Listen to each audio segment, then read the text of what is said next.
Welcome back. Today, we're diving into a mystery that has puzzled minds and left unanswered questions lingering in the air. Before we begin, make sure to hit that subscribe button and ring the notification bell so you never miss out on our intriguing investigations.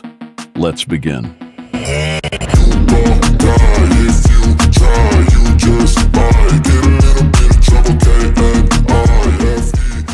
Sabrina Lee Long, born on October 17, 1971, in Memphis, Tennessee, had her upbringing in Macon, Georgia. After graduating from Southwest High School in 1990, she became a resident of Macon the following year.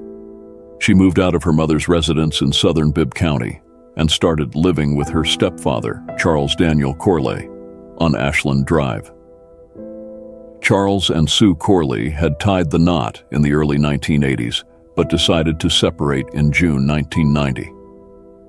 Despite the separation, Long was allowed to stay at her stepfather's place without paying rent. However, she had to cover the expenses for her own telephone line and some groceries. During that time, Long found employment at Bibb Manufacturing Company in Macon, where she worked on cutting packaging labels for linen products. At approximately 11:00 p.m. on February 13, 1991, Sabrina Long finished her shift at Bibb Manufacturing Company. After her own vehicle encountered some issues, Long departed the factory in her boyfriend's Chevrolet Camaro. She then headed towards a house where her boyfriend was temporarily residing, reaching there around 11:30 p.m. Shortly before midnight, Long's boyfriend bid her farewell as he dropped her off at her stepfather's place on Ashland Drive in Macon, Georgia. This marked the last time anyone saw Sabrina. While staying at her stepfather's house, Sabrina penned a 3-page letter to her boyfriend, expressing her excitement about preparing a delicious lasagna dinner for him the following evening.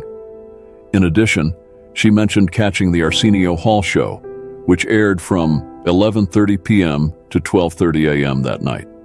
Between 12:30 a.m. and 1:30 a.m., Sabrina dialed her mother's number and informed her that she was heading across the street to visit her friend Keith Daniel Lloyd to assist him in selecting a birthday present for his mother. During the conversation, Sabrina requested her mother to call her back if she hadn't heard from her within 30 minutes.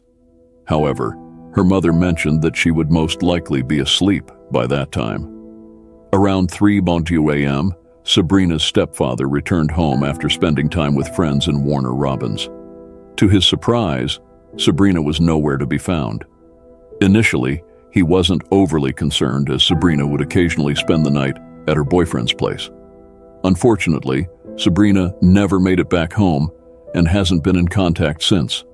She failed to show up for work the next day and also neglected to collect her final paycheck.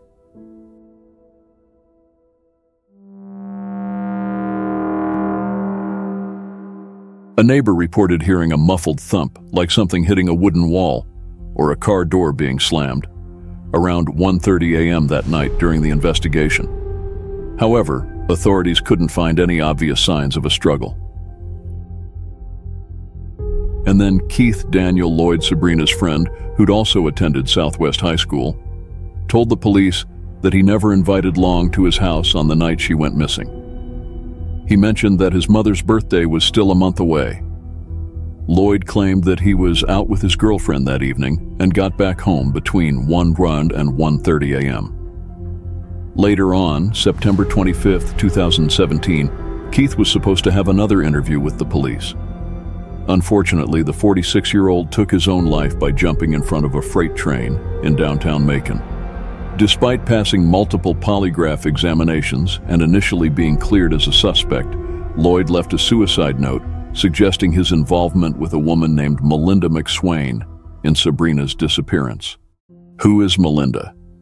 Melinda McSwain, a former classmate of Keith Lloyd and Sabrina Long from Southwest High School, found herself in a troubling situation. On October 18, 2018, at the age of 46, she was arrested for murder and kidnapping related to Sabrina's disappearance. At that time, Melinda was a motel housekeeper, a devoted mother of 4, and a resident of Broxton, Georgia. During the investigation, McSwain provided the police with multiple statements, confessing her involvement in Sabrina's abduction and murder. However, she also made false claims, implicating others in the case. These claims were later proven to be untrue. Surprisingly, on August 31, 2021, Melinda was released from jail after posting a $100,000 bond. The judge ordered her to remain under home confinement until her trial. The judge highlighted certain inconsistencies in the case and potential inaccuracies in Melinda's alleged confession, raising doubts about the strength of the evidence against her.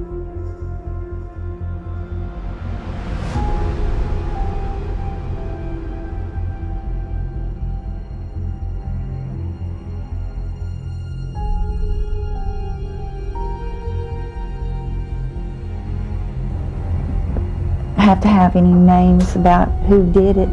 I just want to know what happened. Find out what's happened and to put it to rest and have some type of closure.